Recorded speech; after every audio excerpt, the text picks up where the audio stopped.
Friends, welcome back to the beautiful game. आज हम बात करेंगे मैनचेस्टर डर्बी के बारे में। Manchester United versus Manchester city.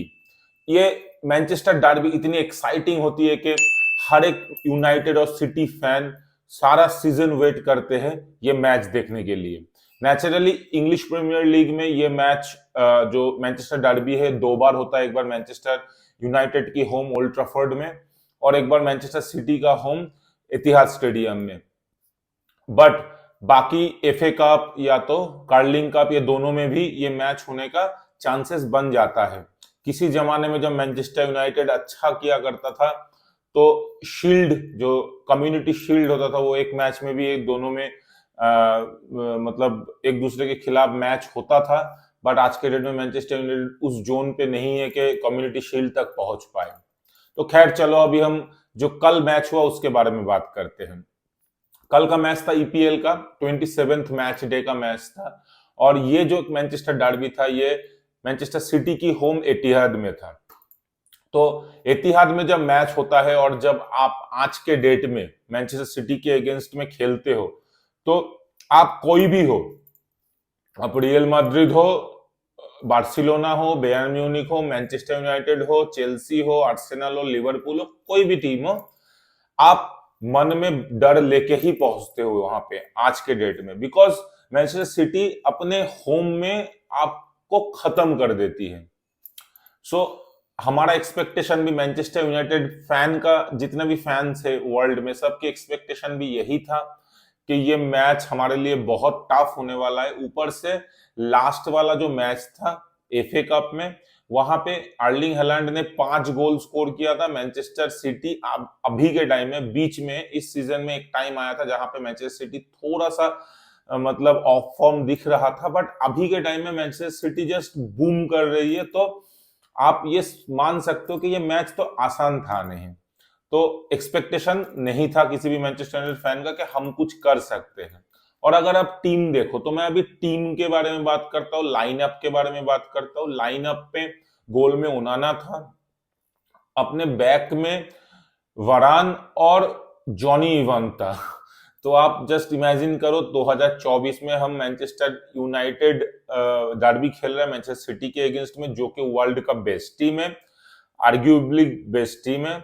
उसके अगेंस्ट में मैनचेस्टर की सेंट्रल डिफेंस कोर है जॉनी इवन, और ऑपोजिट में आपके स्ट्राइकर है वर्ल्ड के फास्टेस्ट, मतलब टॉप 5 अगर फास्टेस्ट प्लेयर की बात करूं, मोस्ट हंगरी स्ट्राइकर की बात करूं, अर्लिंग हालैंड, और जॉनी इवन उसके अगेंस्ट में डिफेंडर है सेंट्रल डिफेंस में। खैर मैनचेस्टर यूनाइटेड की हालत ही ऐसी है। हमारे राइट बैक में डालो खेल रहा था, लेफ्ट बैक में लिंडेलॉफ, यहां भी सेम प्रॉब्लम है, लूक शॉ नहीं है, चोट है, टाइरल मलासिया भी नहीं है, तो लिंडेलॉफ खेल रहा है लेफ्ट बैक में। सेंट्रल डिफेंस में मैं बोलना भूल गया कि मार्टिनेज तो है ही नहीं, ऊपर से मैगुअर भी चोट पे है, तो जॉनी इवंस ही बचते हैं, तो वही एक ऑप्शन हमारे पास था। अब मैनचेस्टर ने उसके ऊपर वाले जो पोजीशन से मिडफील्ड एंड स्ट्राइकर में, वहां थोड़ा सा पोजीशन इस मैच में चेंज किया था। अभी हम मिड में 2 सीडीएम के जगह 3 सीडीएम लेके खेल रहे थे, जहां पे कैसेमीरो बीच में था एंड एक साइड में मैक्टमिनी था और एक साइड में कोबी मेनू था, और ऊपर ब्रूनो, राशफोर्ड और गार्नाचो था। तो राशफोर्ड बीच में था, ब्रूनो और गार्नाचो अपना पोजीशन चेंज कर रहा था। तो ये था मोटा मोटा लाइनअप।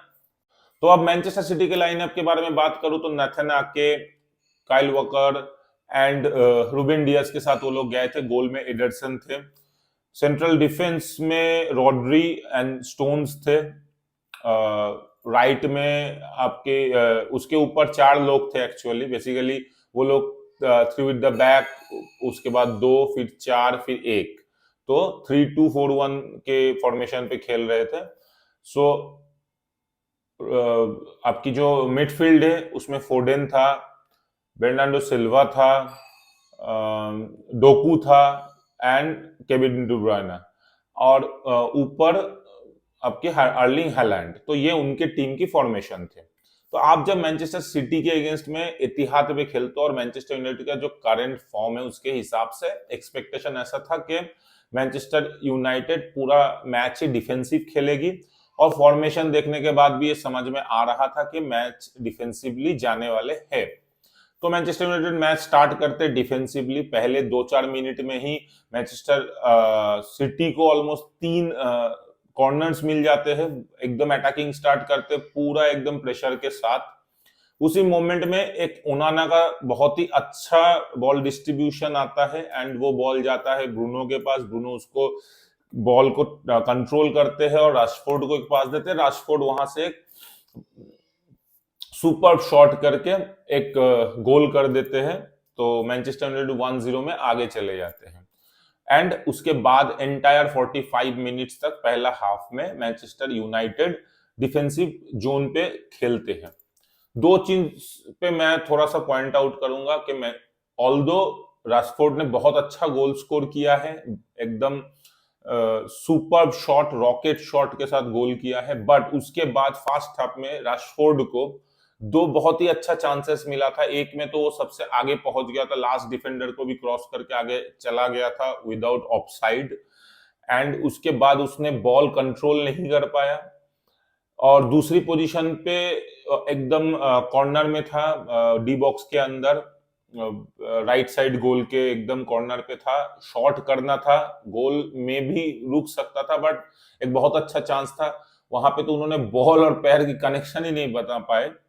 और साथ में सेकेंड हाफ में भी एक चांस और मिला था रशफोर्ड को, जो कि बहुत अच्छा चांस था, बस रशफोर्ड उसको बॉल कंट्रोल में नहीं रख पाया।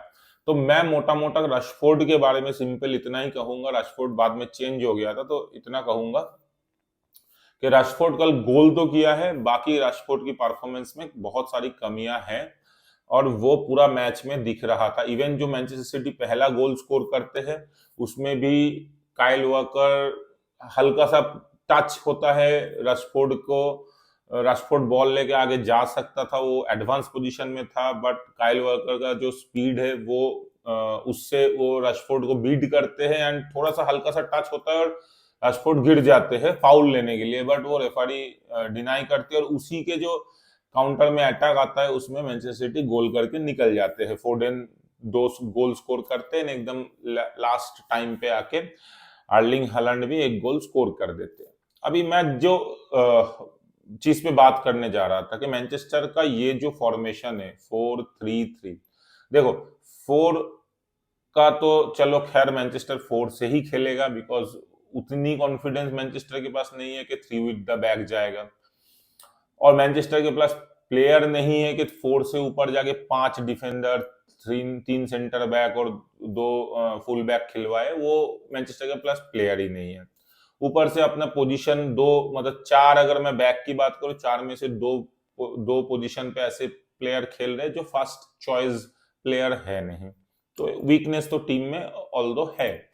अब मैं जो सेंट्रल डिफेंसिव जोन की बात करूं जहां पे कैसेमीरो खेल रहा था, कोबी मैनू और मैक्टोमिनी खेल रहा था, उस पोजीशन का मैं बात करूं तो मुझे कल का फर्स्ट हाफ एटलीस्ट 50 मिनट या 55 मिनट्स तक, इवन पहला गोल खाने के बाद भी मैं बोल लूं, सेकंड गोल खाने से पहले था, सेकंड गोल के बाद थोड़ा बहुत एकदम सब जो स्ट्रक्चर जो गेम प्लान था वो तो पूरा ऑब्वियसली चेंज हो गया, फिर आप डिफेंसिव नहीं खेल सकते, तो वो बात अलग पोजीशन पे पहुंच जाता है मैच। बस फर्स्ट गोल खाने तक का भी जो कल एक मैनचेस्टर का बहुत अच्छा चीज मुझे देखा, कल मैनचेस्टर सिटी इतना बढ़िया टीम होने के बाद भी नॉर्मली वो बीच में से जो बार बार, मैं पिछले वीडियो उसके पिछले वीडियो जितना भी मैनचेस्टर यूनाइटेड का मैं वीडियो में बात किया हूं उसमें मैं एक बात किया हूं कि बीच में से बॉल लेके चले जाना, जो मैनचेस्टर यूनाइटेड जहां पे बार बार बीट हो रहा है कि ऑपोजिशन टीम बीच में से बॉल लेके जा रहे, वो कल नहीं हुआ था। तो कहीं ना कहीं वो 3 जो सीडीएम खिलाने का जो टेक्निक है या स्ट्रेटेजी है वो कल बहुत अच्छा काम आया। उससे क्यों फायदा हो रहा था, क्योंकि कैसेमीरो आज के डेट में उस लेवल पे ना उनके पास एनर्जी है, ना उनके पास वो रियल मैड्रिड वाला जो स्पीड है वो भी है, तो कैसेमीरो आज के डेट में बहुत दूर तक नहीं भाग सकता। कैसेमीरो का आप कल देखोगे, कल की मैच देखोगे तो 1 या 2 बार ही ओपोनेंट बॉक्स के नजदीक गया है। सो उससे क्या होता है कि उस कैसेमीरो को भागना कम पड़ा, उससे अच्छा क्या हुआ, कैसेमीरो ने जो जोनल कंट्रोल है उसको बहुत अच्छी तरीके से किया। कैसेमीरो डिफेंस में सपोर्ट कर रहा था और मिड तक बॉल लेके जा रहा था, मिड जो जोन है वहां तक बॉल लेके जा रहा था और उसके बाद डिस्ट्रीब्यूट करने की कोशिश कर रहा था। वो जो आप डिफेंस करोगे फिर बीट में जाओगे डिस्ट्रीब्यूट करोगे, उससे कैसेमीरो का गेम कल बहुत अच्छा था। बॉल कंट्रोल बोलो, डिस्ट्रीब्यूशन तो ऑब्वियसली कल ज्यादा किया नहीं, मौका नहीं मिला, बट जितना किया बेटर था। डिफेंस में आके जो कैसेमीरो का जो मूवमेंट है वो सही था, डिफेंसिवली सपोर्ट हो रहा था, सपोर्ट कर रहे थे डिफेंस को। एंड साथ में मैक्टोमिनी का जो रोल था वो ज्यादातर ऊपर की तरफ, मतलब अपोजिशन बॉक्स की तरफ जाना और एक अटैकिंग थ्रेड क्रिएट करना, वो भी ऑब्वियसली कल कम दिखा है बिकॉज मैनचेस्टर का पूरा स्ट्रेटेजी कल अलग था। कोबी मेनू ऑब्वियसली अपने जोन पे, सेंट्रल डिफेंसिव मिडफील्ड वाले जोन पे खेल रहे थे। कल गार्नाचो का मैच मैं बोलूं तो बहुत ज्यादा कटा हुआ था गार्नाचो। कल मैच में इन्वॉल्व ही नहीं था एकदम गार्नाचो, इवन एंड तक जब उनको चेंज किया गया, गार्नाचो की जगह एंटनी आया, सॉरी गार्नाचो की जगह एंटनी नहीं आया, गार्नाचो की जगह फोर्सन आया, तो वहां तक उनकी गेम में कल कोई भी कंट्रीब्यूशन बहुत कम रहा गार्नाचो का। गार्नाचो ऑब्वियसली जो ये वाले गेम होते, डिफेंसिव वाले गेम होते, वहां पे आपका एक मैन जो है मेन टारगेट रहता है, जिसको आप नीचे से बॉल को छीन के ऑपोजिशन से काउंटर अटैक पे जाते हो और उस एक मैन को टारगेट करते हो जो कि वो गोल थ्रेड बनाती है। तो वो कल रशफोर्ड कर रहा था, इसलिए गार्नाचो का इन्वॉल्वमेंट बहुत कम था। गार्नाचो उतना अच्छा नहीं है डिफेंसिवली आपको सपोर्ट देने के लिए, जो कि एंटनी बेटर है उस मामले में। एटलीस्ट एंटनी आने के बाद भी एंटनी के पास कुछ करना नहीं था, ज्यादा मौका नहीं मिला। पहला गोल जो होता है वो डिफेंसिव गलती से ज्यादा फोडेन का जो कैपेबिलिटी है, उनकी जो स्किल है, उसको दाग देना पड़ेगा, क्योंकि फोडेन ने जो फिनिश किया है अनबिलीवेबल फिनिश था पहला वाला। सेकेंड वाला भी बहुत अच्छा फिनिश था। थर्ड पे तो हालांड उस टाइप का गोल कभी छोड़ते नहीं है। अब कल का मैच क्या है मैनचेस्टर यूनाइटेड के लिए, अगर मैं थोड़ा शॉर्ट में बताऊं तो देखो, मैनचेस्टर कभी भी जीतने वाला था नहीं कल के मैच से, बिकॉज कल का मैच मैनचेस्टर सिटी जिस कंट्रोल में, जिस फॉर्म में है, और मैनचेस्टर यूनाइटेड का टीम के अंदर इतनी इंजुरीज की इशू है कि मेन टीम ही नहीं है, हॉयलैंड नहीं है जो मेन स्ट्राइकर है। सो उस पोजीशन पे जीतना तो था ही नहीं।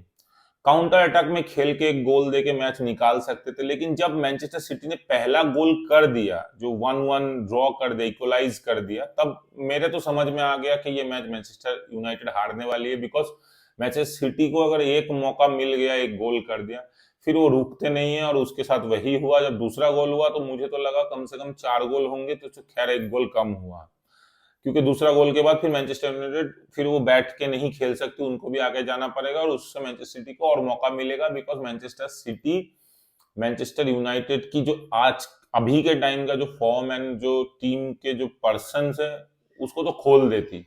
तो उस केस में मुझे लगा था 4 गोल होगा, खैर 3 गोल हुआ, बच गए। एक तो मैनचेस्टर यूनाइटेड डिफेंसिवली जा रहा था स्टार्टिंग से, वो मैनचेस्टर यूनाइटेड का करंट सिनेरियो के हिसाब से ठीक है, बट जिस लेवल का मैनचेस्टर यूनाइटेड टीम है, जो हम मैनचेस्टर सिटी के फैंस की एक्सपेक्टेशन है, मैनचेस्टर यूनाइटेड जिस लेवल पे क्लेम करती है अपनी जो स्टेटस, उस हिसाब से अगर देखो तो एक मैनचेस्टर यूनाइटेड के लेवल का टीम, जो कि world wide I think one of the most famous club, football club है वर्ल्ड के, उस लेवल पे खेलने के बाद, उस लेवल का क्लब होने के बाद, मानता हूं मैं मैनचेस्टर सिटी अभी वर्ल्ड का टॉप टीम है, बट फिर भी एक देखने में खराब लगता है मैनचेस्टर यूनाइटेड फैन, जिन्होंने 2006 से 5 से मैनचेस्टर यूनाइटेड का जर्नी देखना चालू किया, मैच देखना चालू किया, और हमने वो 2010-11 तक, मतलब वो 5-6 साल का जो गोल्डन पीरियड था, उसको हमने एक्सपीरियंस किया है। तो हमारे लिए ये वाला पार्ट देखना बहुत टफ होता है कि हम मैनचेस्टर सिटी के अगेंस्ट में मतलब डिफेंसिव एकदम छोटा टीम, जैसे कोई इंटरनेशनल टूर्नामेंट में जा रहे हैं तो कोई छोटा टीम एकदम डिफेंस करके कैसे कैसे अपने आप को बचा रहे और काउंटर में गोल देने की कोशिश कर रहा है, वो भी मतलब ऑपोजिशन 75% बॉल पोजीशन के साथ और हम 5% बॉल पोजीशन के साथ, ये देखने में तकलीफ होता है। तो उस मामले में तो मैं तो कभी भी, जो एरिक टेन हैग में इंटरव्यू भी दिया है कि it was a good game, we played well, वो मैं एकदम बिलीव नहीं करता हूँ, फालतू का बात है। वो जस्ट बचने वाला सर्वाइवल गेम खेल रहे तो उसको तो अच्छा गेम तो बोल ही नहीं सकते। हाँ, अभी ये सर्वाइवल वाला जो गेम है वो हमारी सिचुएशन के हिसाब से ठीक था, ये मैं मानता हूँ, बिकॉज हमारा जो सिचुएशन है इंजरी की वजह से प्लेयर नहीं है, मैनचेस्टर सिटी वर्ल्ड की बेस्ट टीम है, हम उस पोजीशन पे नहीं है, हमारा फॉर्म खराब है, सब चीज देखते हुए ये सर्वाइवल वाला गेम हमारे लिए जरूरी था। बट ये अच्छा गेम तो किसी भी तरीके से नहीं हुआ।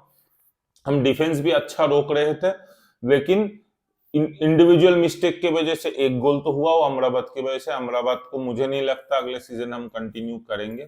दूसरा, हम एक गोल और कर सकते थे, जो कि राशफोर्ड ने जो चांसेस मिस किया है, क्योंकि वो मैं बोल रहा था जहां पे आप डिफेंसिव खेलते हो वहां पे वही आपको एक सिंगल पर्सन को टारगेट किया जाता है जो आगे रहेगा, और ऑपोजिशन से बॉल लेने के बाद जो अपना टीम है उसी एक प्लेयर को टारगेट करेगी बॉल डालने के लिए, ताकि वो प्लेयर आगे थ्रेट क्रिएट करे। तो वो तुम्हारा रेस्पॉन्सिबिलिटी था।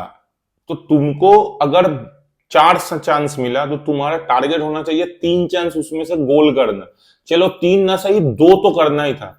कल राशफोर्ड को सीरियसली 4 से 5 अच्छा बहुत चांस मिला जिसमें उसने 1 गोल किया। मेरे हिसाब से 1 गोल और कर देते ना उस जगह पे, जो पहला गोल सिटी का आने से पहले 1 गोल कर देते ना, तो कल मे बी सिटी जीत के नहीं जाती, मैच ड्रॉ होता। तो राशफोर्ड का वो एक चांस जो 2-3 चांस में वो नहीं कर पाया, बिकॉज राशफोर्ड कभी भी इतना क्लिनिकल था ही नहीं। तो मे बी कल हॉयलैंड रहता तो कुछ और सिनेरियो होता। तो जो चीज नहीं है उस पर बात करके भी फायदा है नहीं। खैर, मैनचेस्टर का सीजन वैसे भी कुछ अच्छा जा नहीं रहा था, तो कल का मैच से भी एक्सपेक्टेशन था नहीं और रिजल्ट भी नहीं आया। 3-1 लूज अभी के सिचुएशन में सिटी और यूनाइटेड को देखेंगे तो ऑलमोस्ट जस्टिफाइड है। और अभी इसके साथ ही सिटी अभी सेकंड पोजीशन पे पहुंच गए, जस्ट लिवरपूल से 1 पॉइंट नीचे है। मैनचेस्टर यूनाइटेड 44 पॉइंट के साथ सेकंड पोजीशन पे बैठे हुए हैं, जहां पे उनके ऊपर 6 पॉइंट ज्यादा है टोटनहैम का 50 पॉइंट्स, बट एक मैच उन्होंने कम खेला है।